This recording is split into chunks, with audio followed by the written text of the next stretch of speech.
saya akan bercerita mengenai diri saya sendiri, pengalaman saya sendiri yang luar biasa saya rasakan, sehingga saya bisa hijrah ke menjadi pengikut Kristus.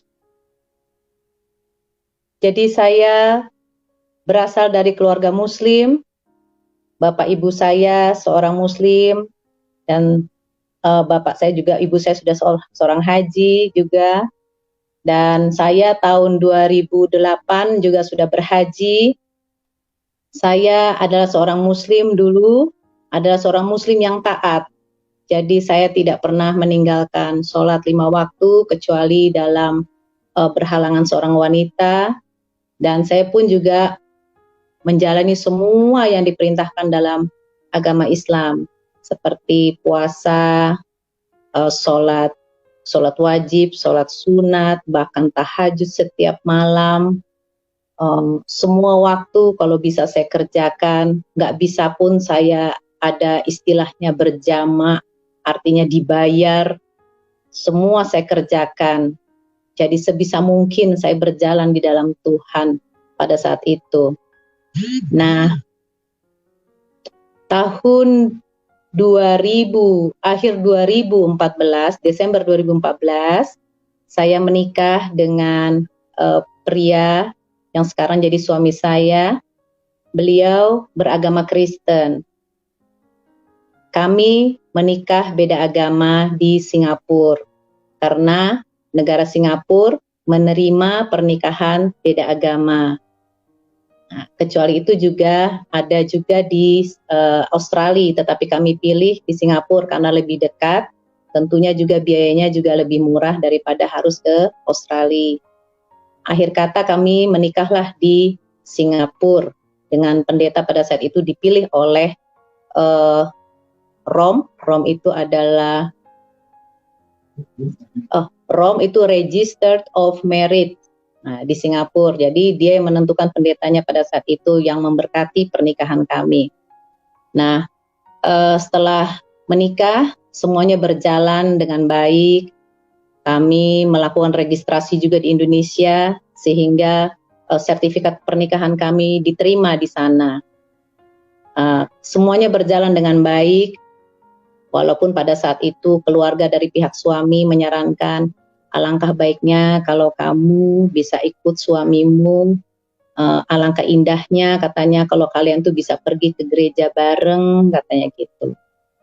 Tapi pada saat itu saya ikut ke gereja, saya pergi ke gereja. Saya bilang sama kedua orang tua saya ikut menemani suami ke gereja. Tapi hati saya masih mentah, saya belum bisa merasakan hikmatnya bergereja pada saat itu. Nyanyi-nyanyian yang tidak pernah saya dengar sebelumnya, setahu saya kan hanya lagu-lagu qasidah, alunan-alunan mengaji, itulah yang saya dengar, yang saya tahu selama ini. Tapi saya ikut saja dengan dia, sekedar just to know aja, hanya sekedar tahu aja gitu. Sampai pada saat itu ibu dan bapak saya juga tidak setuju. Bapak saya sih nggak masalah. Saya tanyain bagaimana kalau saya ikut suami, karena desakan dari keluarga suami juga gitu. Para sesepuh-sesepuh menghimbau supaya saya bisa dalam satu rumah tangga ada satu nakoda begitu. Saya bilang, saya minta izin ke bapak saya. Si Kai bilang, kalau Kai Simang nggak ada masalah, silahkan aja katanya. Tetapi kepada ibu saya, karena ibu saya orang Sunda, jadi agak Sunda kan keras dia, di Muslimnya agak kuat gitu. Ibu saya bilang, kamu boleh ke gereja, tapi ingat satu, jangan ikut ya, kata ibu saya gitu. Terus saya bilang, iya Bu, untuk menyenangkan hati ibu, saya bilang iya Bu gitu. Tetapi saya punya kebiasaan. Pada saat itu saya punya kebiasaan, setiap pulang dari gereja, saya duduk di tempat tidur ibu saya, karena ibu saya sudah pakai kursi roda toh. Saya duduk di tempat tidurnya, saya cerita masalah apapun yang Pak Pendeta sampaikan dalam khotbahnya, saya ceritakan dari A to Z Pokoknya dengan piawai saya sampaikan kembali kepada ibu saya. Ibu saya senang dengerin. Saya awalnya mungkin ibu saya kurang interest ya dengan cerita saya, tapi lama-kelamaan ibu saya mau mendengarkan. Walaupun setelah itu dia baru saja nyetel di TV Mamah Dede berkhotbah. Itu sudah selesai, saya pulang dari gereja karena gereja kami pagi yang bahasa Indonesia, kami bergereja di HKBP. Tapi kami ambil yang bahasa Indonesianya pagi. Jam 8:30 itu udah sampai rumah gitu. Nah, suatu hari memang saya sering seperti itu setiap minggu. Nah, suatu hari memang ibu saya suatu hari pulang dari gereja, kenapa saya kebelet pada saat itu. Jadi saya langsung naik ke atas ke kamar, terus setelah maaf, buang hajat, saya nggak ke bawah, jadi nggak ke kamar ibu saya duduk aja di atas di kamar saya. Sampainya ibu saya manggil, ibu saya, coba Iin kesini, katanya kenapa dipanggil, ada apa ya gitu. Begitu di kamar, saya cerita sama, ya bukan saya cerita, saya duduk, ada apa Bu? Terus ibu saya bilang begini, cobain apa tadi, Pak Pendeta ngomong apa tadi di khotbahnya.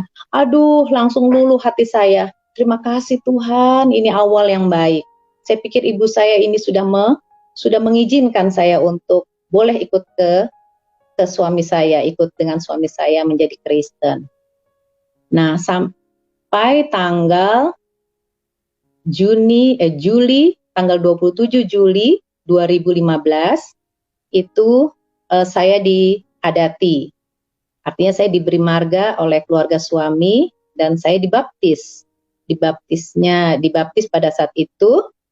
Nah, setelah dibaptis, tapi hati saya ini masih belum sepenuhnya ke Kristus. Saya masih mau ambil wudhu pada saat saya dengar azan gitu. Saya mau ngambil mukena saya untuk pakai mukena untuk sholat gitu. Terus di depan suami tentunya saya menyimpan itu semua. Tapi kalau suami nggak ada, saya lakukan itu lagi gitu. Tapi pada akhirnya saya mulai pelan-pelan meninggalkan. Nah, pada saat itu memang belum sepenuhnya hati ini kepada Kristus. Jadi kalau saya bicara dengan suami saya bilang, Tuhan Yesus, itu hati saya udah ngenyek hati saya. Nabi Isa kok dipanggil Tuhan gitu. Hati itu selalu begitu. Nabi Isa kok dipanggil Tuhan gitu. Karena kan saya dari kecil ajarannya seperti itu. Jadi belum mengenal sosok Yesus siapa sebenarnya. Walaupun saya mengaji, setiap tahun saya hatam Al-Quran sejak gadis. Kalau sudah bulan puasa itu saya kebut Al-Quran tuh biar hatam sehari sebelum Lebaran. Karena membaca Al-Quran dalam Islam itu berpahala. Jadi saya kejar itu yang namanya pahala. Termasuk sholat, puasa, sholat sunat, apa saja. Itu berpahala itu yang saya kejar. Begitu Pak Pendeta. Nah, iya Bu. Silakan Bu dilanjutkan. Saya selalu mengenyek kalau suami saya mengatakan Tuhan Yesus. Dalam hati saya ini selalu saya menentang itu. Saya nggak terima banget dibilang Tuhan, sementara Tuhan itu bagi saya adalah Tuhan Esa yang satu, begitu aja. Nah, suatu hari, maaf Pak Pendeta, 6 bulan setelah saya dibaptis, hati saya belum kepada Kristus. Walaupun jiwa dan diri saya ini sudah dibaptis oleh pendeta pada saat saya dibaptis. Nah, suatu hari malam saya bermimpi. Karena saya selalu mengeluhkan kepada Tuhan, Tuhan, saya ini berada di mana? Keputusan apa yang harus saya ambil? Saya sudah dibaptis Tuhan. Kalau ini dikatakan pengkhianatan kepadamu, maafkan saya. Tapi tolonglah saya. Kaki kanan saya sudah dibaptis. Kaki kiri saya ini masih ingin melakukan apa kebiasaan saya dari lahir sejak sampai dengan saat itu. Kemudian itu yang selalu saya gumulkan setiap hari, setiap malam. Selalu saya minta pada Tuhan, harus kemana saya ini, tolong Tuhan. Suatu hari saya bermimpi.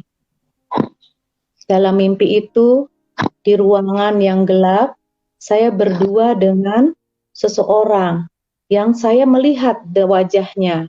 Walaupun remang-remang saya melihat wajahnya. Ini kan wajah seperti yang saya lihat di gereja. Ini kan wajah yang sering saya lihat juga di internet kalau saya melihat siapa sosok Yesus. Semua orang juga pasti tahu ya bagaimana rupanya. Kemudian saya lihat terus, luar biasa orang ini, tapi dia diem aja. Dia cuma diem dalam itu. Kemudian pintu di belakang saya, pintu gerbang di sebelah kanan saya terbuka, bung, lebar. Cahaya masuk, cus, terang, menyinari wajahnya. Jadi semakin jelas saya melihat wajahnya. Oh iya ya, itu Yesus ya, yang selama ini saya ragu-ragukan dia. Yang selama ini dipuji-puji sama suami saya, Tuhan Yesus, ini dia. Dia di depan saya. Terus masuk orang dari pintu gerbang di sebelah kanan saya, masuk. Orang berbaris dengan baju putih. Saya lihat semua duduk di depan dia, sujud, menyembah, berdoa, ada yang pegang jubahnya, berdiri lagi, pergi ke sana, ke arah kanan, muter, keluar pintu sebelah sana. Pintu sebelah sana juga terbuka, bercahaya, keluar, satu-satu, begitu terus masuk. Dan saya lihatin orang ini, satu pun nggak saya kenal nih orang ini. Tapi kenapa dia begitu ya? Nah, terus eling saya mikir Pak Pendeta, ini mungkin yang dikatakan Yesus. Ini dia begitu disembah sama orang, dipuja orang di sini. Akhirnya saya mengangkat tangan saya pegang itu jubahnya Yesus yang ada di depan saya. Saya mikir, orang lain harus jalan untuk menuju ke dia, sementara saya sudah duduk di sebelahnya dia. Akhirnya saya angkat tangan saya pegang jubahnya, saya terbangun seketika itu juga. Dan saya bangun, saya kaget. Ternyata masih malam, saya lihat jam 1:30 malam. Saya bangunin suami saya. Suami saya bilang, malah saya diledekin lagi. Kata suami saya, gila kamu, katanya. Saya lahir Kristen aja, belum pernah saya mimpi Yesus. Dia berharap aja mau mimpiin bapaknya yang sudah meninggal, itu belum pernah, apalagi mimpiin Yesus. Jadi saya bilang, benar saya mimpi, saya lihat Yesus. Saya pegang jubahnya, saya bilang gitu. Saya tersungkur di situ, tapi saya terbangun. Terus suami saya malah tidur lagi, ngorok. Akhirnya saya mikir terus mimpi saya itu. Sampai saya gemeteran. Apa artinya Tuhan ini begini? Apa maksudnya? Lama sekali saya memikirkan itu. Sampai subuh. Akhirnya saya mendapat jawabannya. Setelah itu, kok mulut saya piawai untuk mengatakan, enteng banget sebenarnya, Tuhan Yesus, Tuhan, maafkan saya Tuhan. Mungkin kau mau menunjukkan kepada saya, inilah aku. Kau sudah saya selamatkan, inilah aku. Kau lihat begitu banyak manusia menyembahku. Kenapa kamu yang sudah saya selamatkan masih ragu? Itu yang mau disampaikan. Itu yang saya ambil. Saya menangis, Pak Pendeta. Saya memohon ampun kalau selama ini saya ngenyek Tuhan Yesus. Benar. Sejak itu saya mengaku salah. Saya setiap berdoa saya selalu memaafkan saya Tuhan. Mungkin dosa terbesar saya adalah saya tidak mengakuimu. Namun setelah itu Pak Pendeta, saya mengakui Tuhan Yesus. Saya belajar Alkitab yang ditaruh suami saya di meja, saya baca. Saya baca semampu saya, walaupun saya nggak mudeng pada saat itu, saya baca aja. Terus saya melihat pada saat itu semua pintu terbuka, meruncing ke arah Tuhan Yesus. Ada berita ada pemberitahuan di gereja kalau dibuka sekolah Alkitab perempuan yang pertama oleh HKBP Jakarta, Distrik Jakarta. Saya langsung bilang sama suami saya di sebelah, saya mau sekolah ini, saya bilang begitu. Dan itu saya senang sekali. Suami saya walaupun nggak tahu pergumulan saya, Kenapa beliau langsung mengizinkan? Silahkan, katanya begitu. Padahal sebelum-sebelumnya, kalau saya mau bergerak aja ke arah sana, suami saya selalu bilang, kamu harus ikhlas dulu ya, katanya gitu. Hatimu harus ikhlas dulu kepada Kristus sama Tuhan Yesus, katanya gitu. Jangan kau main-main. Sekali kau ikut saya ke gereja, kau nggak boleh main-main, terus kau belang kambingan, nggak mau ke gereja lagi. Tapi saya tunjukkan kepada dia, Pak Pendeta, saya terus yang disiplin sampai dengan sekarang. Ayo ke gereja, ayo ke gereja. Kalaupun dia tidur di gereja, saya senggol, jangan tidur, dengerin, gitu. Biasa kan kalau kepagian itu ngantuk di gereja. Tapi kalau saya enggak, ayo dengerin. Malah saya yang bawa. Nah, saya sampai di mana tadi ya? Saya sudah semuanya sudah saya lakukan. Oh, akhirnya saya ikut sekolah Alkitab perempuan yang pertama kali. Terus saya malah minta izin kan, harus dapat tanda tangan oleh pendeta resort, harus dibawa ke sekolahan. Saya pada saat itu pendeta saya Sianturi, Pak Sianturi, Haposan Sianturi. Saya minta izin sama Pak Pendeta saya mohon ini, tolong diizinkan saya minta tanda tangan Pak Pendeta. Pak Pendeta bilang begini kepada saya, Bu, katanya, di sana itu sekolah Alkitab ini, bahasa pengantarnya bahasa Batak loh Bu, Ibu kan nggak ngerti. Wah, saya kayak digempor, tapi saya tenang-tenang aja. Apa-apa Pak, saya maju aja, dia bilang begitu. Ternyata Pak Pendeta, dalam perjalanannya saya bersekolah di sekolah Alkitab itu luar biasa. Itu yang membawa saya mengerti, memahami Alkitab dengan baik. Dosen-dosennya mengajarkannya dengan baik. Memang bahasa yang disampaikan bahasa Batak dan bahasa Indonesia, tapi lebih banyak bahasa Indonesia. Dan mereka semua menghargai saya yang tidak mengerti bahasa Batak. Walaupun saya kadang-kadang jadi lelucon di kelas, tidak masalah.